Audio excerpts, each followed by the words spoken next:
সাহাবায়ে কেরামকে বললেন, সাহাবীরা রে আমার আলী কোথায়, আমার আলী কোথায়?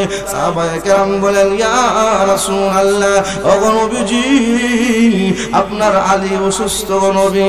আল্লাহর রাসূল বলেন, সাহাবীরা রে আমার আলীকে নিয়ে আসো, আমার আলীকে নিয়ে আসো। পায়রা আমার যখন আলীকে নিয়ে আসা হলো, আল্লাহর নবী বিশ্ব নবী রহমাতুল লিল আলামিন আলীকে বলেন, আলী রে তুমি কোথায়, তুমি কোথায়? রে আলী আমি নবী তোমাকে খুঁজতেছিলাম। আলী বলেন, ইয়া রাসূলুল্লাহ, নবী গো আমি সবার পিছনে ছিলাম। ওগো নবীজি আমার চোখ উঠেছে গো নবীজি, আমার চোখ উঠে গেছে। আল্লাহর রাসূল বলেন, আলী রে আয় আয় তুই আমার কাছে আয়, তুই আমার কাছে আয়। আয়রা আমার আলী রাদিয়াল্লাহু তাআলা আনহু এই মুহূর্তে আল্লাহর নবী বিশ্ব নবীর কাছে আসলেন। নবীজি ওনার থুতু থেকে একটু থুতু নিয়া আলীর মুখে, আলীর চোখের মধ্যে লাগাইয়া দিলেন।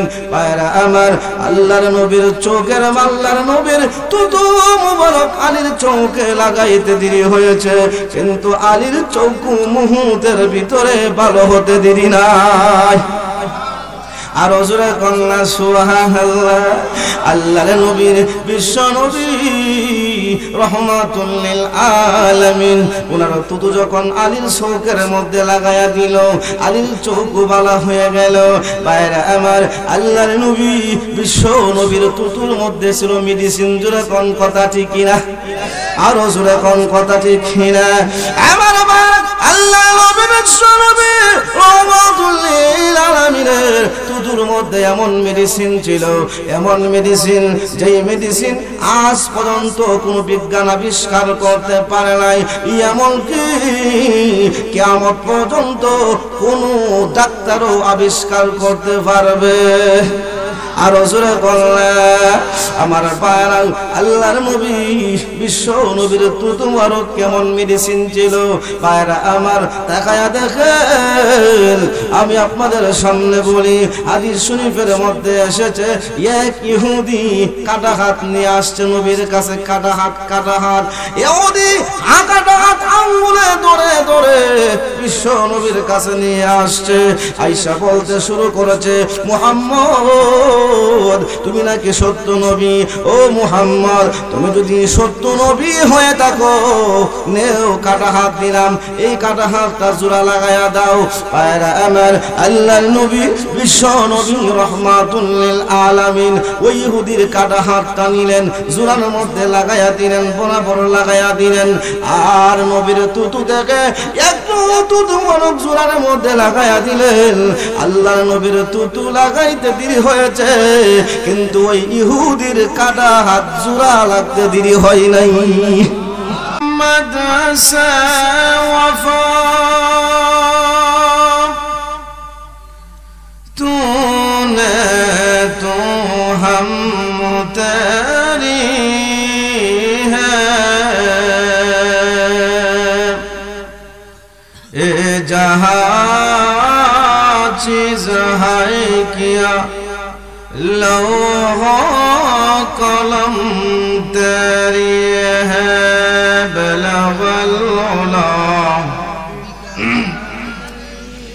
कशफ खुजा बिजमालिही हसनत जमीह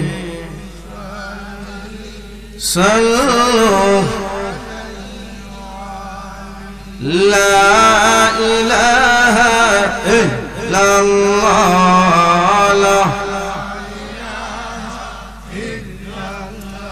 मोहब्बत मोहब्बत ला इलाहा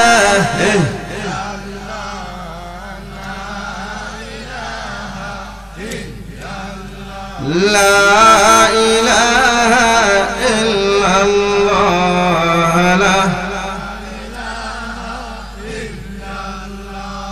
ए कलीमा मन बेचारा কাজলক মরণ বেলা ঠিক না? আরো জোরে কোন এই কালিমার শোনেতে কবর হবে উজালা লা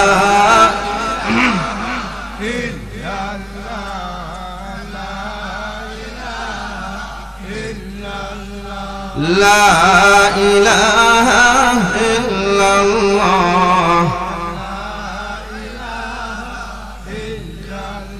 লা ইলাহা ইল্লাল্লাহ মুহাম্মাদুর রাসূলুল্লাহ।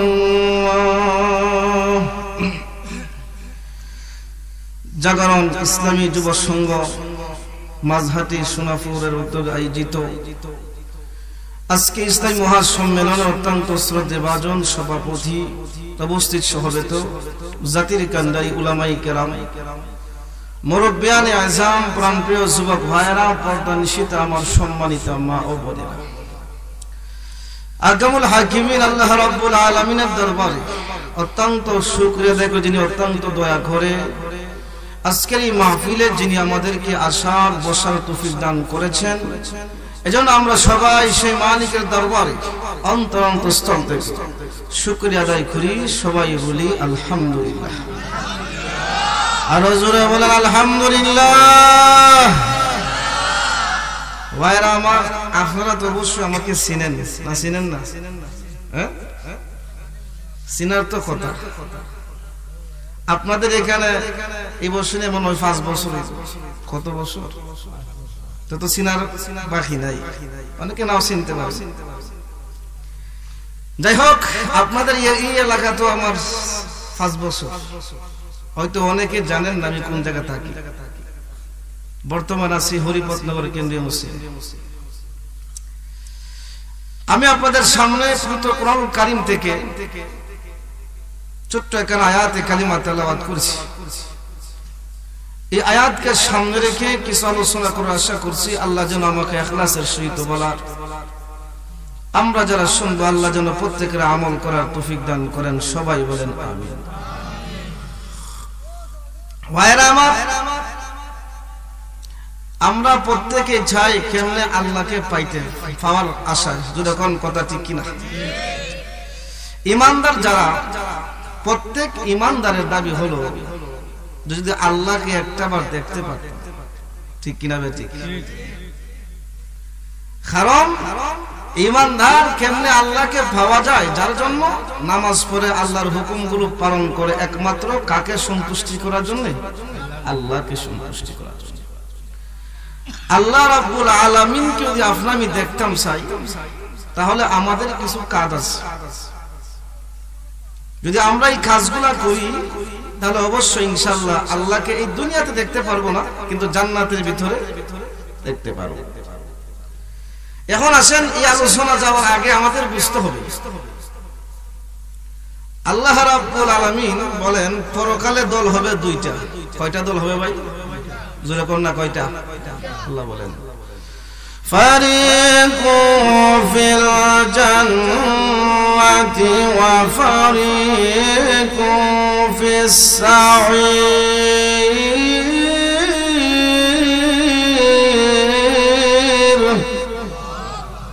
আল্লাহ বলেন পরকালে দল হবে কয়টা? 2টা। একটা হবে জান্নাতি আর একটা হবে জাহান্নামী। আমার ভাই, এই জান্নাতে যাবে কারা? 2টা গুণ যারা হাসিল করবে। কয়টা? যারা কোন না, কয়টা? 2টা। 1 নম্বর হলো ঈমান। 1 নম্বর কি ভাই? ঈমান। 2 নম্বর হলো নেক আমল। 2 নম্বর কি ভাই? নেক আমল।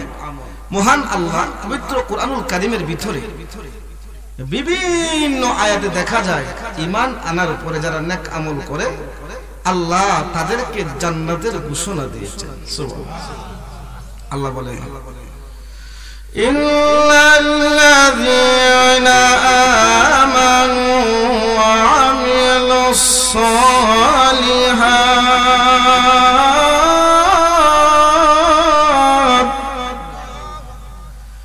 যালিকাল ফাওজুল কাবীর।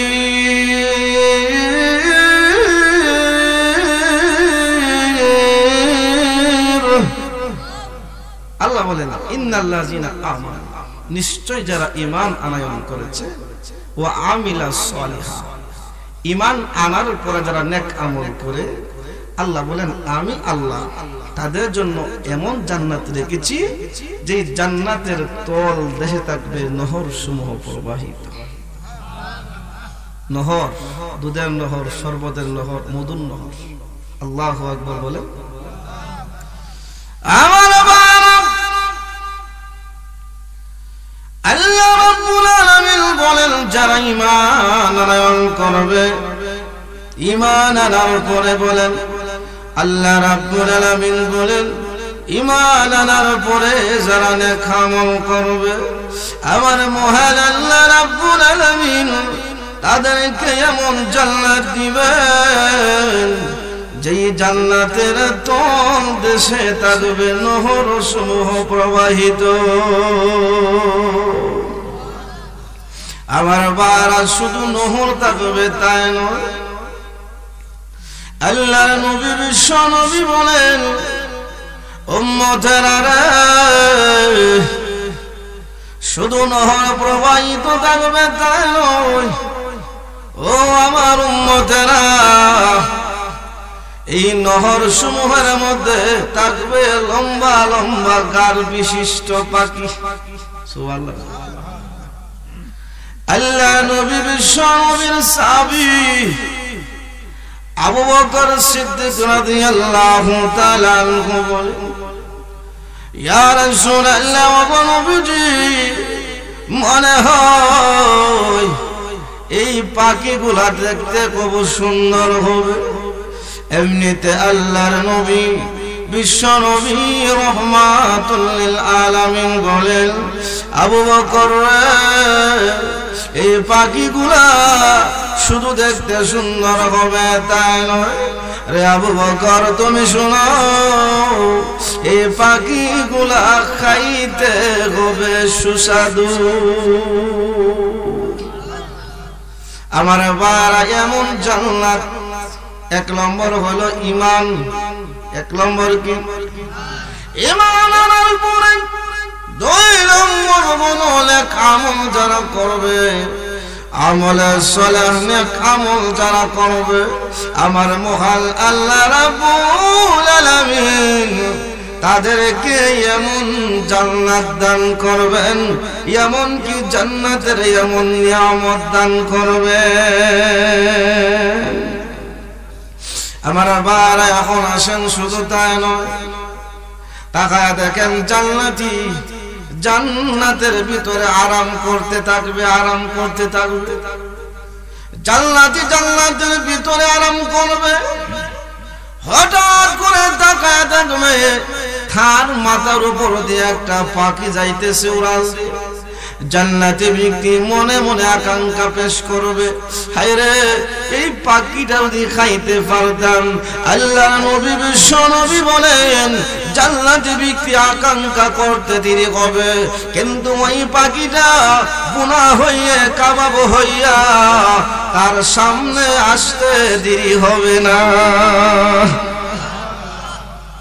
আমার ভাইরা শুধু তা নয়, জান্নাতে ওই পাখি গুলা খাবে আর হাড় গুলা দস্তরখানার মধ্যে রেখে দেবে, আর পাখি গুলা খাবে, বোনা গোস্ত কাবাব খাবে, খেয়ে খেয়ে হাড় গুলা দস্তরখানার মধ্যে রেখে দিবে। আমার বাবা তাকায়া দেখেন, যখন পাখি খাওয়া শেষ হবে, আল্লাহর নবী বলেন এই আড্ডি থেকে হাড় থেকে আবার পাখি হইয়া উড়াল দিয়া আবার চলে যাবে। ও আমার সোনা বোনের পায়রা, ও পৌঁছালের মা, এমন যদি পাইতে হয়, এক নম্বর হলো ঈমান। এক নম্বর কি? আরো জোরে কোন? এক নম্বর হলো ঈমানদার হতে হবে। দুই নম্বর হলো ঈমান আনার পরে নেক আমল করতে হবে। আমার ভাইরা, যদি ঈমান না থাকে আর আপনি যদি হাজার নেক আমল করেন আর ঈমান যদি না থাকে, এই নেক আমল 1 ইঞ্চি পরিমাণ দাম। আসেনি? আমার বাবা, ঈমান ছাড়া যদি আপনি পাহাড় সম পরিমাণ অনেক আমল করেন, এই নেক আমল আল্লাহর কাছে দাম নাই। যদি ঈমান না থাকে জোরে কোন কথা ঠিক কিনা? আর ঈমান আনার পরে যতই নেক আমল করবেন, যতই ইবাদত করবেন, ততই আপনি আমার ঈমান মজবুত হতে থাকবে। আমার ভাই মনে করেন এখান থেকে মঙ্গলপুর বাজার, স্বর্ণ চিনেননি? স্বর্ণ জিরো, এখান থেকে মঙ্গলপুর বাজার যদি জিরো লেখেন, জিরো জিরো লিখতে লিখতে যদি মঙ্গলপুর বাজার পর্যন্ত যান, বলেন তো দেখি এই জিরোর কোনো দাম আসেনি? কথা কয় না, দাম আসেনি। কিন্তু আপনি এক লিখলেন, এক সংখ্যা লিখলেন, এক লেখার পরে যখন ডাইনে সারো জিরো বসাইলেন, শূন্য বসাইলেন, কত হলো? 10। কত হলো? আর একটা জিরো দিলেন, কত হলো? 100। আর একটা দিলেন, আর একটা দিলেন 10,000। এইভাবে ভাইরা আমার এক লেখার পরে যতই আপনি সংখ্যা বসাবেন, ততই একের মান বাড়তে থাকে। জোরে কোন কথা ঠিক কিনা? ঈমান আনার পরে আপনি আমি যতই নেক আমল করব, ঈমান আনার পরে যতই নেক আমল করবেন, যতই ইবাদত করবেন, ভাইরা আমার, ততই আপনি আমার ঈমান মজবুত হতে থাকবে। আমার ভাইরা, আমাদের ঈমান মজবুত আসেনি? আমাদের ঈমান মজবুত নাই। আজকে আমাদের ঈমানের এমন অবস্থা হয়েছে, এক কাপ চা খাওয়াইলে ঈমান বেশিলা, ঠিক কিনা? ঠিক। আর হুজুর এখন আমার ভাই, আজকে আমাদের ঈমানের অবস্থা একেবারে দুর্বল, যার কারণে তাকায়া দেখেন ইমানদার আজকে চতুর্দিকে নির্যাতিত। জোরে কোন কথা ঠিক কিনা? আমার ভাই, ফিলিস্তিনের দিকে তাকায়া দেখেন, ইমানদার নির্যাতিত। আপনি আরকানের দিকে তাকায়া দেখেন, ইমানদার নির্যাতিত। প্রত্যেকটা রাষ্ট্রের দিকে তাকায়া দেখেন, ইমানদার নির্যাতিত। জোরে কোন কথা ঠিক কিনা? আমার বারা, ইমানদারের সব কিছু আছে, কিন্তু ইমানদারের ঈমানের পাওয়ার নাই। জোরে কোন কথা ঠিক কিনা? আর হুজুরে কোন ইমানদারের পাওয়ার থাকতো আজকে। আমার ভাইরা তাকায় দেখেন, নবীজির শেষ জামানায়, নবীজির শেষ যুগে প্রায় 1,24,000 ছিল উম্মত। আর বর্তমান আদমশুমারির মাঠে তাকায় দেখেন প্রায় 200 কোটির উপরে আছে ইমানদার। কত কোটি? জোরে কোন না? আমার ভাইরা, এত ইমানদার থাকার পরেও এমন শুধু তাই নয়, সাহাবায়ে কেরামের এমন অবস্থায় ছিল, সাহাবায়ে কেরামের দিন গেছে 3 দিন 4 দিন গেছে, চুলার মধ্যে আগুন ধরে নাই, একবারে গরিব ছিল। কিন্তু আজকে দেখা যায় বর্তমান যুগে তাকায় দেখেন, বেশিরভাগ খনিজ সম্পদ আল্লাহ ইমানদারদেরকে দিয়েছে। জোরে কোন কথা ঠিক কিনা? আর জোরে কোন। আজকে ইমানদার সংখ্যার দিক দিয়ে বেশি, সম্পদের দিক দিয়ে বেশি, কিন্তু ইমানদারের ঈমানের পাওয়ার নাই। 1 নম্বরের কারণ হলো ইমানদারের সব কিছু আছে, কিন্তু ঈমানের পাওয়ার নাই। আমার ভাইরা, শুধু তাই নয়, তাকায় দেখেন সাহাবায়ে কেরামের, যদিও ছিল সাহাবায়ে কেরাম একবারে স্বল্প, একবারে কম, কিন্তু সাহাবায়ে কেরামের ঈমান এত মজবুত ছিল, সাহাবায়ে কেরামের ঈমান এত পাকাপোক্ত ছিল। তাকায় দেখেন একজন সাহাবী 1000 মানুষের মোকাবেলা করতে পারত। সুবহানাল্লাহ। কিন্তু আজকে আমরা যদি বলা হয় যে আগামীকাল জিহাদ হবে, কয়জন মানুষ যাইব? কি বলেন? মা বলবে না আমার সন্তান যাইতে পারবে না, আমার সন্তানকে মূর্তি। হ্যাঁ, যেরকম কথা ঠিক কিনা? আমার ভাইরা তাকায় দেখেন, সাহাবায়ে কেরাম যদিও সংখ্যা কম ছিল, কিন্তু সাহাবায়ে কেরামের ঈমান এত মজবুত ছিল। আল্লাহু আকবার। তাকায় দেখেন, বলবো নি? কে বলেন? বলবো। সাহাবায়ে কেরামের যদি ঈমান তারা যদিও একবারে কম ছিল, কিন্তু ঈমান এত মজবুত ছিল। কেমন মজবুত ছিল তাকায় দেখেন। আর আজকে আমাদের ঈমানের অবস্থা কি, আর সাহাবায়ে কেরামের ঈমানের অবস্থা কি জানতে হবে তো ইনশাআল্লাহ। জোরে কোন। আমার ভাইরা, কেউ উঠবেন না তো ইনশাআল্লাহ? উঠাউঠি ভালো লাগে না। আমার ভাই তাকায় দেখেন, সাহাবায়ে কেরামের ঈমান কেমন ছিল। খায়বারের যুদ্ধের একটা সংক্ষেপ একটা ইতিহাস আমি আপনাদের সামনে তুলে ধরবো, যে ইতিহাসটা বুঝলে আপনারা বুঝতে পারবেন যে আজকে আমাদের ঈমানের অবস্থা কিরকম আর সাহাবায়ে কেরামের ঈমানের অবস্থা কিরকম। আমার ভাইরা, খায়বারের যুদ্ধ একদিন নয়, 2 দিন নয়, 20 দিন পর্যন্ত চলতেছিল। কিন্তু খায়বারের যুদ্ধে এমন অবস্থায় শুরু হয়েছে, কাহারও পরাজয় হয় না, কাহারও বিজয় হয় না। কাফিররাও হারে না, মুসলমানরাও হারে না। কাফিররাও জিতে না, মুসলমানরাও জিতে না।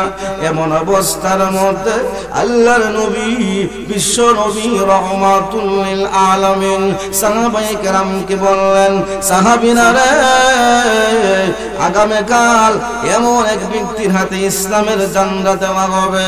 ও সাহাবায়ে কেরাম, যে ব্যক্তিটাকে আল্লাহ এবং তার রাসূল ভালোবাসেন, জোরে কোন সুবহানাল্লাহ। আমার প্রাণের ভাইরা, যে ব্যক্তি নাকি আল্লাহ তার রাসূল ভালোবাসেন, বলেন তো দেখি গো, ওই ব্যক্তির দাম কম না বেশি? আমার ভাইরা, আল্লাহর নবী যখন এই কথা বলেছেন, সাহাবায়ে কেরামের মধ্যে একটা হরগোল শুরু হয়ে গেল।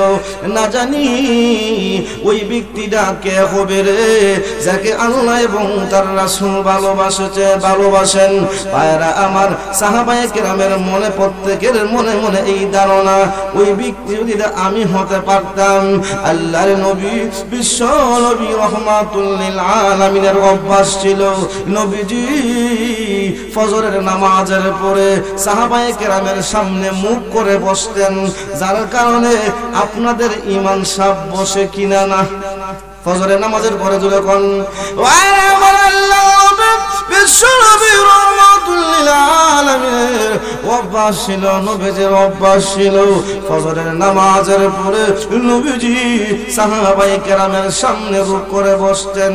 এমনকি সাহাবায়ে কেরামকে বলতেন, সাহাবীরা রে, আমার কাছে আসো, আমার কাছে আসো।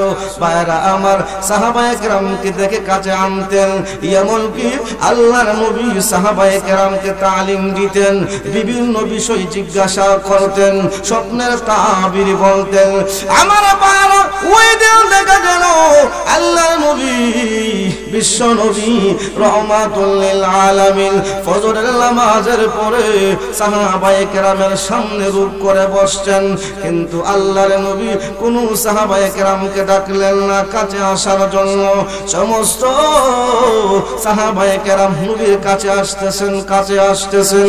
ভাইরা আমার, সমস্ত সাহাবায়ে কেরাম যখন নবীর কাছে আসলো, এমনিতে আল্লাহর নবী তাকায়া দেখেন, নবীজি যাকে চাইতেছেন তাকে তো দেখা যায় না। আল্লাহর নবী, বিশ্ব নবী রহমাতুল লিল আলামিন সাহাবায়ে কেরামকে বললেন, সাহাবীরা রে, আমার আলী কোথায়, আমার আলী কোথায়? সাহাবায়ে কেরাম বলেন, ইয়া রাসূলুল্লাহ, ওগো নবীজি, আপনার আলী অসুস্থ গো নবী। আল্লাহর রাসূল বলেন, সাহাবীরা রে, আমার আলীকে নিয়ে আসো, আমার আলীকে নিয়ে আসো। ভাইরা আমার, যখন আলীকে নিয়ে আসা হলো, আল্লাহর নবী, বিশ্ব নবী রহমাতুল লিল আলামিন আলীকে বলেন, আলী রে, তুমি কোথায়, তুমি কোথায় রে আলী? আমি নবী তোমাকে খুঁজতেছিলাম। আলী বলেন, ইয়া রাসূলুল্লাহ, নবী গো, আমি সবার পিছনে ছিলাম। ওগো নবীজি, আমার চোখ উঠেছে গো নবীজি, আমার চোখ উঠে গেছে। আল্লাহর রাসূল বলেন, আলী রে, আয় আয়, তুই আমার কাছে আয়, তুই আমার কাছে আয়। আয়রা আমার, আলী রাদিয়াল্লাহু তাআলা আনহু এই মুহূর্তে আল্লাহর নবী বিশ্ব নবীর কাছে আসলেন। নবীজি ওনার থুতু থেকে একটু থুতু নিয়া আলীর মুখে, আলীর চোখের মধ্যে লাগাইয়া দিলেন। আয়রা আমার, আল্লাহর নবীর চোখের, আল্লাহর নবীর থুতু মুবারক আলীর চোখে লাগাইতে দেরি হয়েছে, কিন্তু আলীর চোখ মুহূর্তের ভিতরে ভালো হতে দেরি নাই। আর হুজুরে কন্যা সুবহানাল্লাহ। আল্লাহর নবীর বিশ্ব নবী রহমাতুল লিল আলামিন ওনার তুতু যখন আলীর চোখের মধ্যে লাগায়া দিল, আলীর চোখ বালা হয়ে গেল। বাইরে আমার আল্লাহর নবী বিশ্ব নবীর তুতুর মধ্যে ছিল মেডিসিন। জোরে কোন কথা ঠিক কিনা? আর জোরে কোন কথা ঠিক কিনা? আমার আল্লাহ নবী বিশ্ব নবী রহমাতুল লিল আলামিনের তুতুর মধ্যে এমন মেডিসিন ছিল, এমন মেডিসিন, যেই মেডিসিন আজ পর্যন্ত কোনো বিজ্ঞান আবিষ্কার করতে পারে নাই, এমনকি কিয়ামত পর্যন্ত কোনো ডাক্তারও আবিষ্কার করতে পারবে। আর জোরে বললে আমার পায়রা আল্লাহর নবী বিশ্ব নবীর তুতু মুবারক কেমন মেডিসিন ছিল। পায়রা আমার তাকায়া দেখেন, আমি আপনাদের সামনে বলি, হাদিস শরীফের মধ্যে এসেছে এক ইহুদি কাটা হাত নিয়ে আসছে নবীর কাছে। কাটা হাত ইহুদি কাটা হাত আঙ্গুলে ধরে ধরে বিশ্ব নবীর কাছে নিয়ে আসছে। আয়েশা বলতে শুরু করেছে, মুহাম্মদ তুমি নাকি সত্য নবী, ও মুহাম্মদ তুমি যদি সত্য নবী হয়ে থাকো নেও কাটা হাত দিলাম, এই কাটা হাতটা জোড়া লাগায়া দাও। পায়রা আমার আল্লাহর নবী বিশ্ব নবী রহমাতুল লিল আলামিন ওই ইহুদির কাটা হাতটা নিলেন, জোড়ার মধ্যে লাগায়া দিলেন, বরাবর লাগায়া দিলেন। আর নবীর তুতু থেকে একটু তুতু মনক জোড়ার মধ্যে লাগায়া দিলেন। আল্লাহর নবীর তুতু লাগাইতে দেরি হয়েছে, কিন্তু ওই ইহুদির কাটা হাত জোড়া লাগতে দেরি হয় নাই। আরো জোরে কন্যা সুবহানাল্লাহ। ও আমার সোনাপুরের বায়রা, নবীজির তুতু মুবারক কেমন মেডিসিন ছিল চিন্তা করছেন? আমার বাবা শুধু নবীজির তুতু মুবারক কেমন মেডিসিন ছিল। আমার বায়রা শুধু তাই নয়, আপনারা জানেন হিজরতের রজনীর ঘটনা। আমার বায়রা আল্লাহর নবী বিশ্ব নবী রহমাতুল লিল আলামিনের হিজরতের রজনীতে সাথী কে হয়েছিলেন? জোরে কোন না, আরো জোরে কোন। আল্লাহর নবীর হিজরতের সাথী হয়েছিলেন আবু বকর। জানা আসেনি আপনাদের? আরো জোরে কোন না, জানা আসেনি? আমার বায়রা আবু বকর যখন নবীজির হিজরতের সাথী হলেন, এমনিতে আল্লাহর নবী বিশ্ব নবী আর আবু বকর যখন সূরাগারের মধ্যে গেলেন, সামনে গেলেন, এমনি আবু বকর বলে, ইয়া রাসূলুল্লাহ, নবী গো আপনি একটু দাঁড়ান। ও নবীজি আমি গুহাটা একটু পরিষ্কার করে নেই।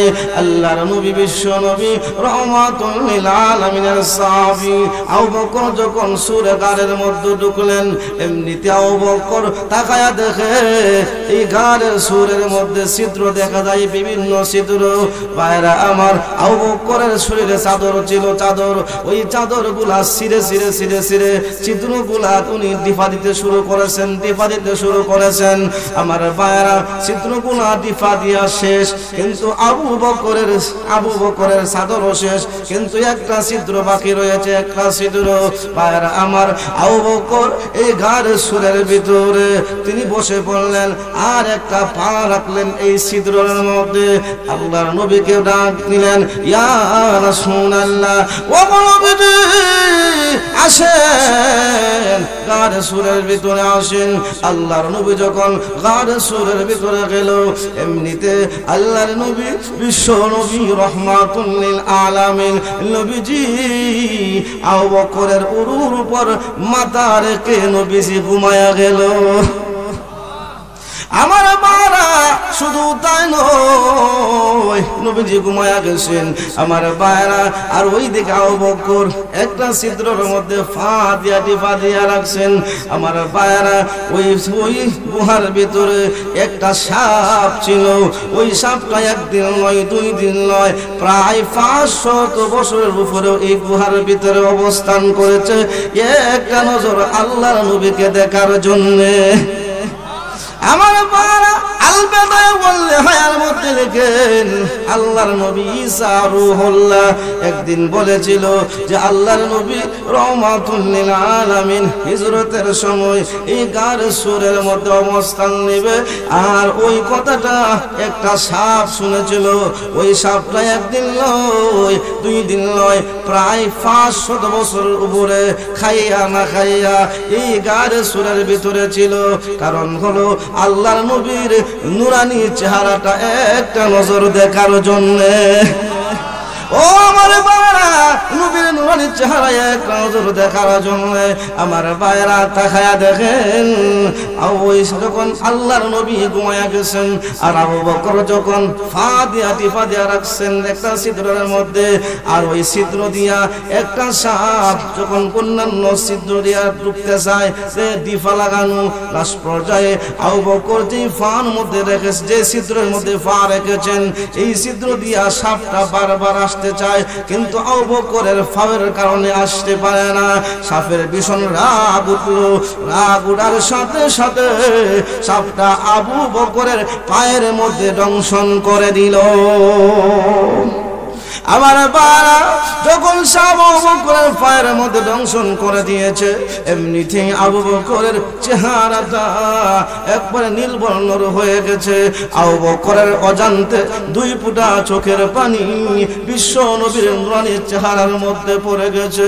আল্লাহ রাসূলের যখন ঘুম ভাঙছে, এমনিতে আল্লাহর নবী তাকায়া দেখে আবু বকরের চোখের মধ্যে পানি দেখা যায়, চেহারাটা নীলবর্ণের হয়ে গেছে।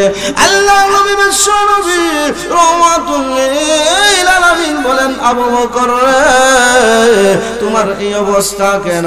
ও আবু বকর, তোমার চোখের মধ্যে পানি দেখা যায়, তোমার চেহারাটা নির্বর্ণের হয়ে গেছে।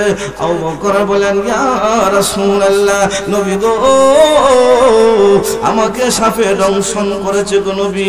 ও গো নবীজি, যার কারণে, তার বিষের কারণে আমার চেহারাটা নীলবর্ণের হয়ে গেছে। আল্লাহ রাসূল বলেন, আবু বকর রে, তোমাকে সাপে দংশন করলো রে আবু বকর, তুমি আমাকে জাগাইলে না কেন? আমাকে জাগাইলে না কেন? আবু বকর বলেন, ইয়া রাসূলুল্লাহ, ও নবীজি, কাল কিয়ামতের কঠিন ময়দানে মহান আল্লাহ রাব্বুল আলামিন যদি আমাকে জিজ্ঞাসা করেন, আবু বকর রে, তোমার জীবনের দাম বেশি ছিল না আমার নবীর ঘুমের দাম বেশি ছিল? ইয়া রাসূলুল্লাহ, ও নবীজি, কাল কিয়ামতের কঠিন ময়দানে মহান আল্লাহ জিজ্ঞাসা করেন, আবু বকর রে, তোর জীবনের দাম বেশি ছিল না আমার নবীর ঘুমের দাম বেশি ছিল? আমি অবশ্যই বলবো আপনার হাবিবের ঘুমের দাম বেশি ছিল। নবী গো, কাল কিয়ামতের কঠিন ময়দানে আল্লাহ জিজ্ঞাসা করে আমাকে বলে, আবু বকর রে, আমার নবীর ঘুমের দাম যদি বেশি থাকে, তোমাকে সাপে দংশন করেছে রে আবু বকর, তুমি কেন আমার নবীকে জাগাইলা? ও নবীজি, কাল কিয়ামতের কঠিন ময়দানে আমি আবু বকর আল্লাহর কাছে জবাব দিতে পারবো না। নবী গো, আমি আবু বকরের 1 বার নয় 2 বার নয়, যদি 100 বার জীবন চলে যাইতো, তথাপরেও আপনার নবীকে ঘুম থেকে জাগাইতাম না। আমার ভাইরা তাকায়া দেখেন, এই ঘটনা বলার উদ্দেশ্য হলো আল্লাহর নবীর তুতু মারক কেমন মেডিসিন ছিল। ভাইরা আমার, আবু বকরের পায়ে যখন কামড় দিয়েছে, আল্লাহর নবী বিশ্ব নবী আমিন ওনার তুতু থেকে একটু তুতু নিয়া আবু বকরের পায়ের মধ্যে লাগায়া দিয়েছেন। আল্লাহর নবীর তুতু লাগাইতে দেরি হয়েছে, আবু বকরের পা ভালো হইতে দেরি হয় নাই। বিষের প্রতিক্রিয়া শেষ হয়ে গেছে। পায়রা আমার, যে কথাটা বলতেছিলাম, নবীজির তুতুর মধ্যে মেডিসিন আছে না নাই? আরো জোরে আমার বাবা, এই কথা বলতেছিলাম, আপনাদের মনে আসেনি? আলীর চোখ উঠেছিল, মনে আসেনি? দেখুন না, মনে আসেনি? আলীর চোখে যখন লাগায়া দিল নবীজির তুতু, আলীর চোখ ভালো হয়ে গেল। আল্লাহর নবী আলীকে বলেন, আলী রে, যাও যুদ্ধের ময়দানে যাও। ওরে আলী, আমার বিশ্বাস তোমার মাধ্যমে মহান আল্লাহ খয়বরের যুদ্ধে ইসলামের বিজয় আন দিবে। সুবহানাল্লাহ।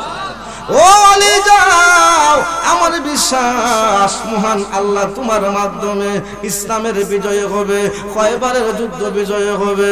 পায়রা আমার নবীকে যখন এই কথা বলছেন, আলী রাদিয়াল্লাহু তাআলা তরবারি আর ডাল নিয়ে খয়বারের যুদ্ধ রওনা করেছেন। পায়রা আমার তাকায়া দেখেন, নবীজি বলেছেন আলী তোমার মাধ্যমে বিজয় হবে, বিজয় হবে। আমার রাসূল বিজয়ের কথাটা বলেছেন। আমার ভাইরা, আলী যখন যুদ্ধের ময়দানে গেলেন, এমনিতে আলীর সামনে এমন একটা কাফির মোকাবেলা করেছে, যে কাফির 1000 মানুষের মোকাবেলা করতে পারে। চিন্তা করছেন নি কয়জনের মোকাবেলা করতে পারে? 1000, আর আলী তো 1 লাখ। এখন এমন পালোয়ান, যেই পালোয়ান সে একা, আর এমন শক্তি সে একা 1000 মানুষের মোকাবেলা করতে পারে। বেটাটা কম না বড়? কিরকম মনে করেন? শক্তি কম না বেশি?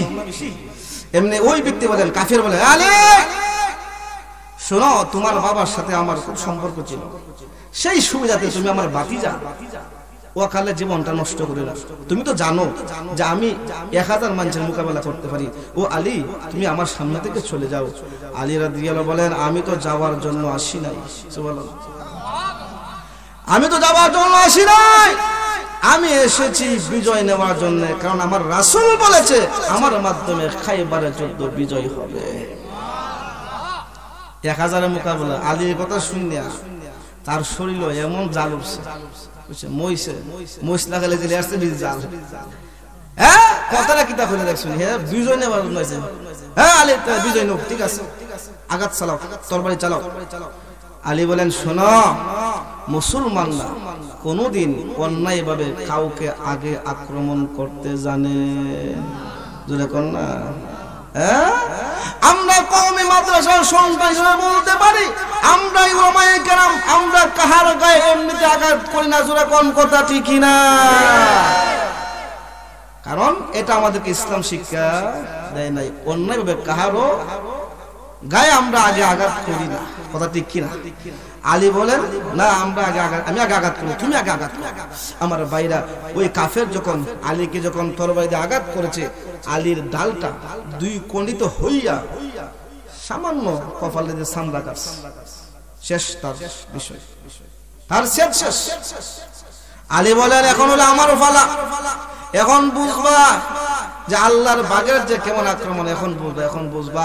আমার ভাইরা, আলী রাদিয়াল্লাহু তাআলা নারায়ে তাকবীর আল্লাহু আকবার বলে যে এই মুহূর্তে কাফেরকে ছেদ দিয়েছেন, আল্লাহু আকবার বলে এই কাফেরের ডাল 2 খণ্ডিত হইয়া তার মাথা একবার 2 খণ্ডিত হইয়া মাটিতে গেছে। আর একটু আস্তে কোন সুবহানাল্লাহ, শেষ না নি? কি বলেন? 1000 যে একজনে 1000 মোকাবেলা করতে শেষ, কিন্তু যুদ্ধ শেষ নি। জোরে কোন না? যুদ্ধ কিন্তু শেষ না। আমার ভাইরা, মানে আলী রাদিয়াল্লাহু ডাল নাই না? ডাল আছে, ডাল তো আগে শেষ। ভাইরা আমার, যখন আলী রাদিয়াল্লাহু ডাল নাই, তখন উনি কি করলেন? খামোশ দুর্গ, খামোশ দুর্গ, এই খামোশ দুর্গের গেট ছিল, এই গেটটা টান দিয়া হাতে নিয়া নারায়া সারাইয়া যুদ্ধ করতে শুরু করছে। সুবহানাল্লাহ। ও আমার ভাই, এই খামোশ গেটটা যে খামোশ দুর্গের গেটটা কত ওজন ছিল বলবো? তোরা বল না, বলবানি? খামোশ দুর্গের গেটটা কতটুকু ওজন ছিল? সুবহানাল্লাহ বলতে পারছো ইনশাআল্লাহ? কিতাবে লেখেন এই গেটটা ছিল 80 মণ ওজন। আরো আস্তে কোন সুবহানাল্লাহ। 80 মণ ওজন গেট, বাম হাতে টান দিয়া লড়াইয়া সারাইয়া যুদ্ধ কইরা খাইবারের বিজয় নিয়ে নবীর কাছে গেছে আলী। সুবহানাল্লাহ। নবীজি মুসকি হাসে, আলী শুনছিলাম তোমার নাকি ডাল ছিল না, কেমন নাকি? তা নবীজি মুসকি হাসে না, আলীকে বলে, আলী বলে, ইয়া রাসূলুল্লাহ, গে আমার ডাল ছিল না, কিন্তু খামোশ দুটো গেটটা ঠাং মারে আইনা লড়াইয়া সারাইয়া যুদ্ধ করছে। নবীজি বলে, আলী তাহলে এখন দেখাও কেমনে লড়াইছটা, দেখাও। আলী রাদিয়াল্লাহু ওই গেটটারে 1000 টান দিয়েছেন, গেট লড়ে না। জোরে টান দিয়েছেন না, এমন জোরে টান দিয়ে পশমে গাম বাইর হইতেছে, কিন্তু গেট তো আর লড়ে না।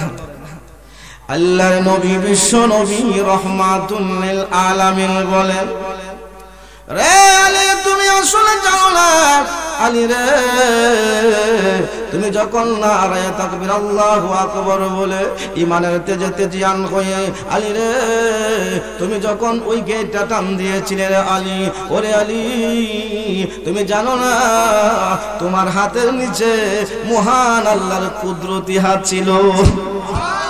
আরো এখন না আমার বায়রা, যে আলী মহান আল্লাহর আলীর হাতের নিচে কুদরতি হাত ছিল, এই আল্লাহ এখনো আসেনি না নাই? আর হুজুর এখন আসেনি না নাই? আজকে যদি ইমানদাররা যদি আজকেও ইমানের থেকে তৃতীয়ান হয়ে যদি আজকেও নারে তাকবীর আল্লাহু আকবার বলে মাঠে নামে, অবশ্যই বাতিলরা পালাইতে বাধ্য হবে। যেরকম কথা ঠিক কিনা? কি বুঝলেন? সাহাবায়ে কেরামের ইমানের পাওয়ার আসেনি না নাই? আসেনি না নাই? এক আলী 1000-এর মোকাবেলায় একজনের শেষ। আলী ছিল একজন, কিন্তু আজকে আমরা ইমানদার প্রায় 200 কোটির উপরে ইমানদার, কিন্তু এত ইমানদার থাকার পরেও আজকে ইমানদার চতুর্দিকে মার খাইতেছে। এর 1 নম্বর কারণ হলো ইমান আছে, ইমানের পাওয়ার না আছে। আমার ভাইরা, এই যে উদাহরণটা দিলাম এটাই বুঝাইলাম যে সাহাবায়ে কেরামের ঈমান কেমন ছিল আর আজকে আমাদের ঈমানের কি অবস্থা। এখন আসেন, ঈমান মজবুত হয় নেক আমলের মাধ্যমে। কিসের মাধ্যমে? জোরে কোন না। আমার তেলাওয়াতকৃত আয়াতে তো যে কথাটা বলতেছিলাম, আল্লাহ বলেন 2টা গুণ। 1 নম্বর হলো ঈমান, 2 নম্বর হলো নেক আমল। ঈমান আর নেক আমল যার মধ্যে থাকবে, আল্লাহ বলেন আমি আল্লাহ তার জন্য তাকে জান্নাত দেব। সুবহানাল্লাহ। আল্লাহ জান্নাতের ঘোষণা দিয়েছেন ঈমান এবং নেক আমলের মাধ্যমে। আমার ভাইরা, আল্লাহ জান্নাত দিবেন, শুধু তাই নয়, আল্লাহ জান্নাতের ভিতরে যত নেক আমল, যত নিয়ামত আছে, সবচাইতে বড় নিয়ামত হলো আল্লাহর দিদার। জোরে বলেন কি? জোরে কোন না। জান্নাতের ভিতরে যত নিয়ামত আছে, সবচাইতে বড় নিয়ামত কি? জোরে কোন না। আল্লাহর দিদার। তো আল্লাহকে তো আমরা সবাই পাইতে চাই। জোরে কোন কথা ঠিক কি না? আল্লাহর দিদার আমরা প্রত্যেকেই চাই।